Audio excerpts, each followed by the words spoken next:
তোমাদের কি দেখালাম? প্রথমে দেখালাম ধ্বনি, বাকযন্ত্র থেকে উচ্চারিত আওয়াজকে ধ্বনি বলে। তারপরে দেখালাম বর্ণ, তারপরে দেখালাম শব্দ। সেই শব্দ কাকে বলে পেয়েছি আমরা? কতগুলি বর্ণ, অর্থপূর্ণ কতগুলি বর্ণ পাশাপাশি বসলে তাকে কি বলা হয়? শব্দ। শব্দ পড়ছি আমরা বাংলা ভাষার শব্দ। তারপরে আছে কি? শব্দ ভান্ডার। শব্দ ভান্ডারও পেয়ে গেলাম। যেইখানে শব্দ মজুদ থাকে তাকে বলে শব্দ ভান্ডার। শব্দ ভান্ডার আবার ক রকমের আমরা পেলাম? দেশি শব্দ পেলাম, বিদেশি শব্দ পেলাম। বোঝা গেল? দেশি শব্দ কাকে বলে? আমাদের দেশ থেকে যে সমস্ত শব্দ বাংলা ভাষায় স্থান লাভ করেছে তাকে বলা হয় দেশি শব্দ। আর বিদেশ থেকে যে সমস্ত শব্দ আমাদের বাংলা ভাষায় স্থান লাভ করেছে তাকে বলা হয় বিদেশি শব্দ। এবার তোমাদের বইয়ে কিভাবে আছে? তৎসম আছে, তদ্ভব আছে, তারপর অর্ধতৎসম আছে, তাই তো? কিন্তু আমাদের বোঝার সুবিধার্থে আমরা কি লিখলাম? তৎসম শব্দ, তৎসমর সঙ্গে অর্ধ তৎসম মানে তৎ, তৎসম অর্ধ মানে হাফ, অর্ধ তৎসম, তারপরে কি লিখলাম? তদ্ভব। বোঝা গেল? বেশ। তাহলে তৎসম শব্দটা কি? বইয়ে আছে, তাই তো? বইয়ে দেখো তোমাদের, দেখি একটা বই। বই দেখো তোমাদের আছে যে সংস্কৃত বইয়ে তোমাদের আছে, দেখো যে সমস্ত শব্দ সংস্কৃত ভাষা থেকে অপরিবর্তিত আকারে বাংলা ভাষায় গৃহীত হয়েছে তাদেরকে তৎসম শব্দ বলা হয়। এইভাবে আছে তো? এইভাবে মুখস্থ করতে একটু অসুবিধা হচ্ছে, তাই না? আমি সহজভাবে যদি একটু বলার চেষ্টা করতে পারি, কিভাবে সহজ হতে পারে? তৎসম শব্দ, যে সমস্ত শব্দ, কি লিখবে? যে সমস্ত শব্দ সরাসরি সংস্কৃত থেকে আমাদের বাংলা ভাষায় এসেছে। যে সমস্ত শব্দ সরাসরি আমাদের বাংলা ভাষায় এসেছে। কিরকম ভাবে? দেখো, এই যে মাতা, তাই তো? মাতা লিখলাম তো আমি। মাতাটা কি শব্দ? একটা সংস্কৃত শব্দ। মাতাটা কি? সংস্কৃত শব্দ। এবার এই যে তৎসম, তৎসম মানে কি? তৎসম যে সমস্ত শব্দ, কি একটা কথা কমন সব জায়গায় লিখতে হবে, এখানেও এখানে, যে সমস্ত শব্দ সংস্কৃত থেকে সরাসরি বাংলা ভাষায় এসেছে। বুঝতে পারছো? মাতাটা কি? সংস্কৃত শব্দ। তা মাতা আমরা ব্যবহার করি তো? হ্যাঁ, মাতাটা কি? সংস্কৃত শব্দ, সংস্কৃত থেকে সরাসরি বাংলায় এসেছে। তৎসম শব্দ কাকে বলে? যে সমস্ত শব্দ সরাসরি সংস্কৃত থেকে সরাসরি বাংলায় এসেছে, তাই তো? বুঝতে পারছো সবাই? আরো অনেক আছে উদাহরণ, দেখবে বন্ধু আছে, চন্দ্র আছে, আছে না উদাহরণ? বলো তো দেখি উদাহরণগুলো কি কি আছে তৎসমতে? আকাশ, পর্বত, নতুন পথ আছে সব তৎসম শব্দ। বুঝতে পারছো? এবার আমরা চলে যাই নেক্সট, অর্ধ তৎসম। কিসে যাব?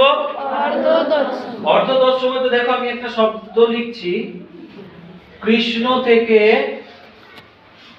কেষ্ট। কি লিখলাম? কৃষ্ণ কেষ্ট। কৃষ্ণটা সংস্কৃত, কেষ্টটা একটু ভেঙেছে। কৃষ্ণ যা, কেষ্ট তাই, মানে তো কৃষ্ণ। কৃষ্ণ থেকে যা সামান্য কি হয়েছে? একটু পরিবর্তনে কেষ্ট হয়েছে, তাই তো? তাহলে অর্ধ তৎসম, তৎসম মানে কি? সংস্কৃত শব্দ সরাসরি বাংলায় এসেছে। আর অর্ধ মানে কি? হাফ। অর্ধ মানে কি? হাফ। তাহলে কিছুটা ভেঙে গেছে বা কিছুটা পরিবর্তন হয়েছে। অর্ধ তৎসম মানে গোটা যা সংস্কৃততে যা ছিল বাংলা ভাষাতে ঠিক সেটাই এসেছে, তৎসম। আর অর্ধ তৎসম মানে নিশ্চয়ই তৎসমটা একটু ভেঙে গেছে কিংবা পরিবর্তন হয়ে গেছে বলে আমরা কি বলছি এটাকে? অর্ধ তৎসম। তৎসমটা কি হয়েছে? সামান্য পরিবর্তন হয়েছে কিংবা ভেঙে গেছে, তাই এটাকে কি বললাম? অর্ধ মানে হাফ। তাহলে অর্ধ তৎসম কি বললাম? এটা কৃষ্ণ হলে কি হতো? তৎসম শব্দ। কৃষ্ণ থেকে কি হলো? কেষ্ট। কি হলো? অর্ধ মানে কিছুটা পরিবর্তন হয়ে গেছে। কি হয়েছে? কিছুটা পরিবর্তন হয়ে গেছে। বুঝতে পারছো? তাহলে অর্ধ তৎসম শব্দের সংজ্ঞাতে আমরা কি বলতে পারবো? বলো। তৎসমতে কি বলেছিলাম? যে সমস্ত শব্দ সংস্কৃত থেকে সরাসরি কোথায় এসেছে? বাংলা ভাষায় এসেছে। হলো?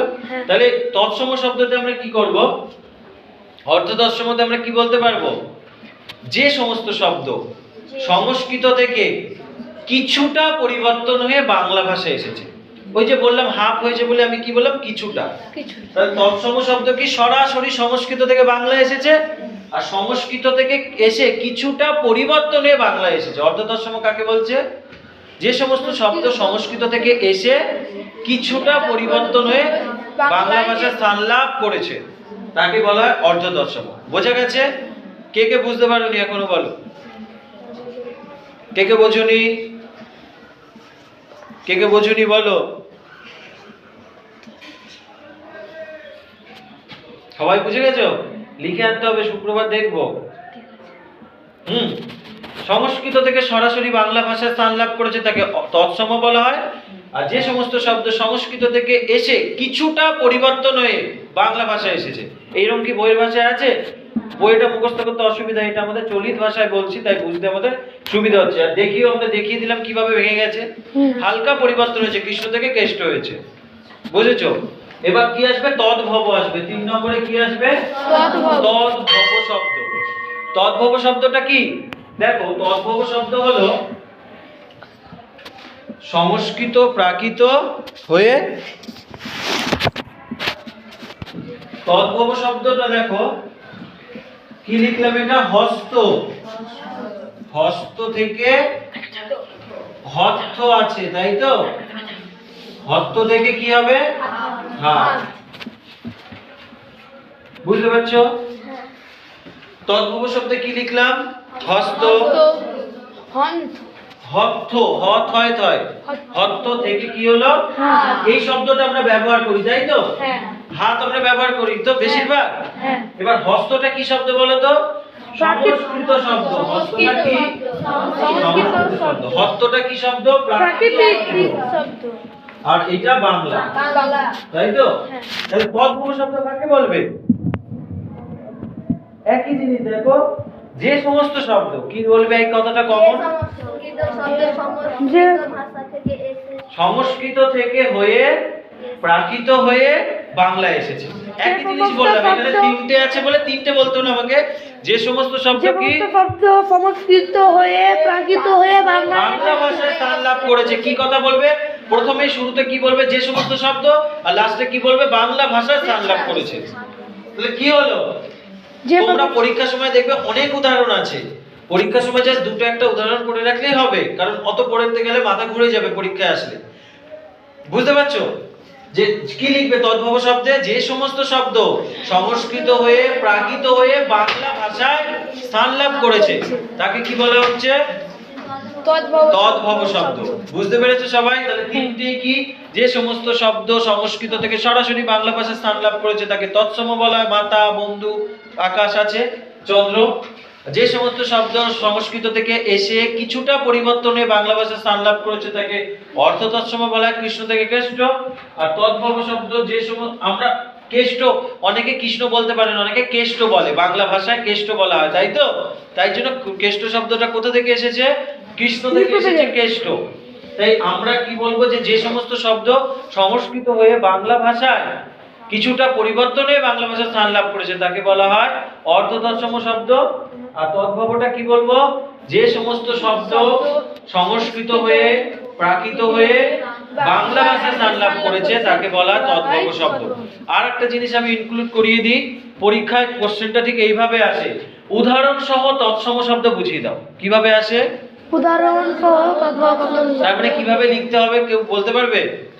আগে উদাহরণ বসাবে, তারপরে কি দেখবে? সংজ্ঞা। আমি কি বললাম? উদাহরণ সহ তৎসম শব্দ কাকে বলে লেখো কিংবা বুঝিয়ে দাও। প্রথমে লিখবে মাতা, বন্ধু, তখন বলবে এই মাতা, বন্ধু, চন্দ্র এগুলো কি? সংস্কৃত শব্দ। তাহলে আমরা অর্ধতৎসম শব্দতে বুঝতে পারবো যে সমস্ত শব্দ সংস্কৃত থেকে সরাসরি বাংলা ভাষায় এসেছে তাকে বলা হয় তৎসম শব্দ। যখন কোশ্চেনটা আসবে উদাহরণ সহ অর্ধতৎসম শব্দ বুঝিয়ে দাও, তাই তো? কিভাবে লিখবে তোমরা? প্রথমে উদাহরণ দেবে, কৃষ্ণ থেকে কেষ্ট দিলে, তারপরে প্যারা চেঞ্জ করে লিখবে কি? যে সমস্ত শব্দ সংস্কৃত থেকে এসে কিছুটা পরিবর্তনে বাংলা ভাষা স্থান লাভ করেছে তাকে বলে অর্ধতৎসম।